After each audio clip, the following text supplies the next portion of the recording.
പ്രസിദ്ധീകരിക്കാൻ വേണ്ടിയിട്ട് അല്ലെങ്കിൽ അതിൻ്റെ പുസ്തക പ്രകാശനം ചെയ്യാൻ വേണ്ടിയിട്ട് ലീസ്റ്റ് ക്വാളിഫൈഡ് ആയിട്ടുള്ള ഒരാളാണ് ഞാൻ. പൊതുവെ എനിക്ക് കവിത വായിച്ചാൽ മനസ്സിലാവില്ല. ഞാനതൊരു ക്വാളിറ്റി ആയിട്ടല്ല പറയുന്നത്, അത് കുറേ ലേൺ ചെയ്യേണ്ട ഒരു കാര്യമാണ്. കവിത വായിക്കുക എന്ന് പറയുന്നത്, കവിത എഴുതുക എന്ന് പറയുന്നത് അത്ര എളുപ്പമുള്ള ഒരു കാര്യമല്ല. ഒരു ബുക്ക് പുസ്തകമാക്കി അതിന് ആളുകൾക്ക് ഇടയിലേക്ക് എത്തിക്കുക എന്ന് പറയുന്നതിന് ആ ഒരു ജേർണിയിൽ ഓരോ എഴുത്തുകാരും കടന്നു പോകുന്ന സ്ട്രഗിള് വളരെ വലുതാണ്.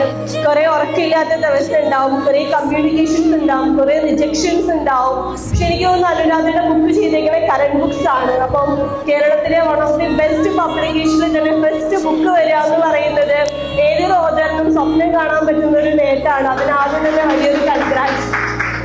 എൻ്റെ അമ്മയ്ക്ക് ഞാനൊരു കവിയത്രിയായിട്ട് കാണണമെന്നായിരുന്നു ആഗ്രഹം. അതിനു വേണ്ടിയിട്ട് അമ്മ സ്കൂളിൽ പഠിക്കുന്ന സമയത്ത് നാട്ടിൽ എന്ത് കവിതയുടെ പ്രോഗ്രാം ഉണ്ടായാലും എന്നെ പിടിച്ചു വലിച്ച് കൊണ്ടിടും.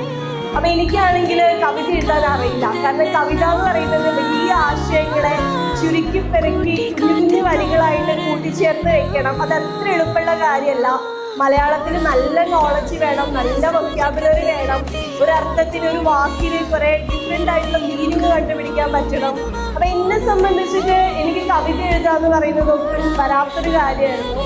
മലയാളികൾ കവിത വായിക്കുന്നില്ല എന്ന് പൊതുവെ കേൾക്കുന്ന ആ ഒരു കാര്യം മാറ്റി തിരുത്തി പണ്ടൊക്കെ അയ്യപ്പൻ്റെ കവിതകളൊക്കെ ക്യാമ്പസുകൾ മൊത്തം പാടി നടന്ന ഒരു സമയമൊക്കെ ഉണ്ടായിരുന്നു. അപ്പോൾ അനുരാധയുടെ കവിതകളും ക്യാമ്പസിലും മലയാളി വായനക്കാരിലും മൊത്തത്തിൽ പടരട്ടെ. അപ്പം എല്ലാ ആശംസകളും. Thank you so much.